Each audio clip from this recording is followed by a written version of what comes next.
खिप्रो लग ॻोठ जमालाबाद में पीपी तालुका खिप्रो जे जनरल सेक्रेटरी उमर गुल हिंगोर पारां पाकिस्तान पीपल्स पार्टी जे MNA पीपी जे मरकज़ी इतलात सेक्रेटरी ऐं वफ़ाक़ी वज़ीर Benazir income support programme Shazia Atta Marri खे वफ़ाक़ी वज़ारत मिलण जी ख़ुशी में उमर गुल हिंगोर पारां आजियाणो ॾिनो वियो।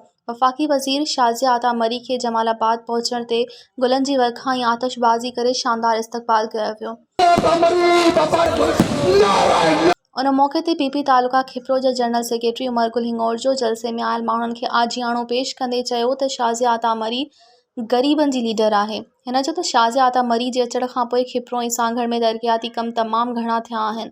अछड़ो थर में सोलर प्लांट ऐं पीअण जो पाणी पहुचायो आहे। इंशाअल्लाह ताला ई जमालाबाद जो बच्चो अदी तो सा बचन है। इंशाअल्लाह ताला हाजी साहब बियो है पर हमजा रूह इते घुमन पिया ऐं इंशाअल्लाह ताला इते बच्चो भी तो ता कुर्बान थींदो।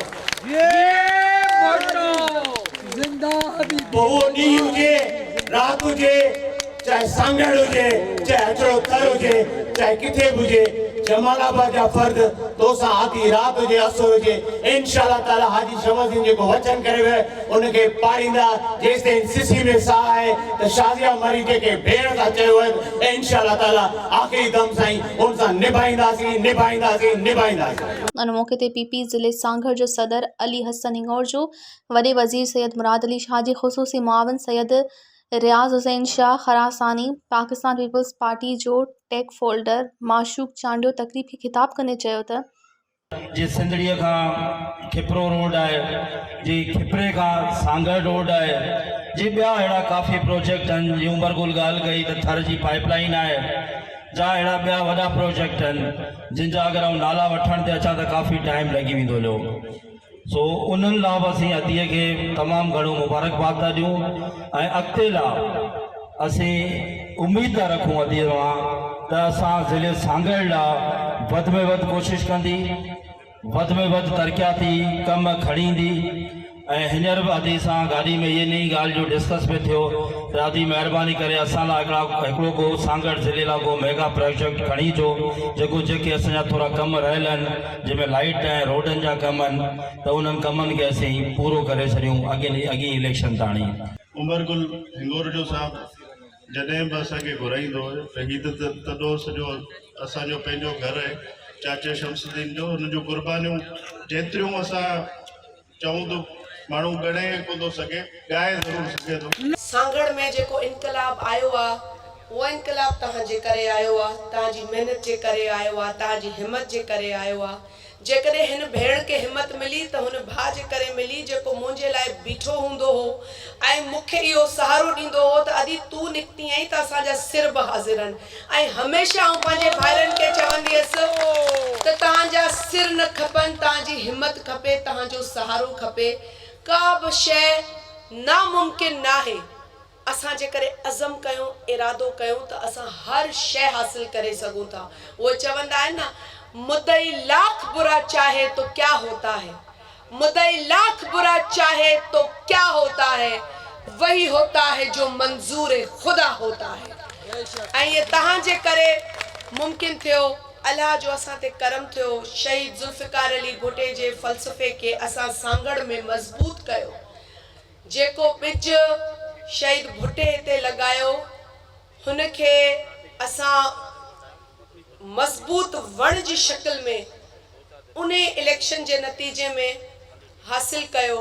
ही माण्हू जेको आहे ही हवास बाख्ता थी वियो आहे ही चरियो थी वियो आहे छाकाणि हिन खे रुगो कुर्सी वई आहे ॿी त का शइ कोन वई आहे पर कुर्सी वञण सां ई हिन जो दिमाग़ ख़राब थी वियो आहे। मूंखे अफ़सोस आहे जेका मस्जिद नबवी में हिन हरकत कराई आहे माण्हुनि खे उते मोकिलियो आहे ऐं हुन पाक मुक़ाम ते हिन जेको गंद कयो आहे ऐं सम्झां थी त हिन जो फ़ैसिलो ऐं हिसाब पाण अल्लाह ताला वठंदो अल्लाह जी ज़ात वठंदी पर जेको कुझु हुते कयो आहे हिन वो काबिले मज़म्मत है काबिले अफसोस है।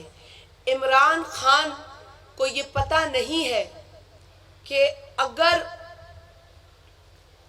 अल्लाह ताला इज्जत देता है तो वही इज्जत अल्लाह के हाथ में होती है। इज्जत बेइज्जती इंसान के हाथ में नहीं होती।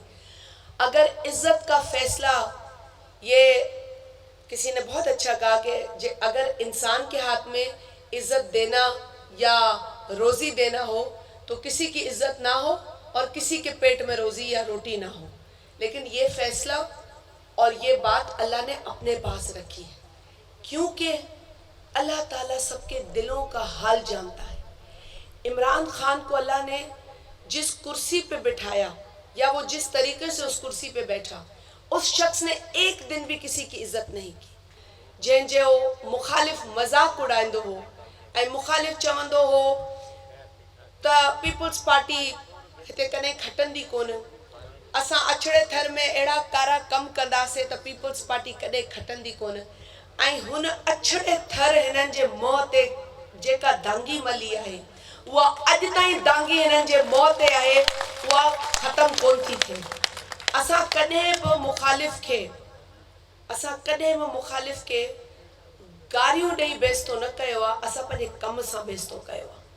असां पंहिंजी ख़िदमत सां इहो साबित कयो आहे त हिन तक जो असुल वारिस हिन तक जो अवाम आहे, हिन तक जो असुल वारिस हिन तक जो ग़रीब आहे, हिन तक जो असुल वारिस हिन तक जो मज़दूर आहे, हिन तक जो मेहनत कश आहे, हिन तक जो हारी आहे।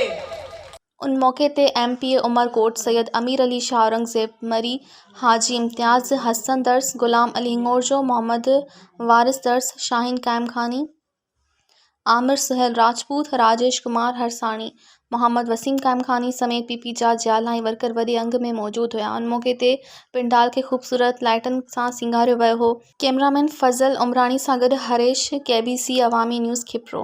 मज़ीद ख़बरनि ऐं तफ़सीलात लाइ विज़िट कयो असांजी वेबसाइट www.awamiNewsHD.com ऐं ॾिसंदा रहो अवामी न्यूज़ HD।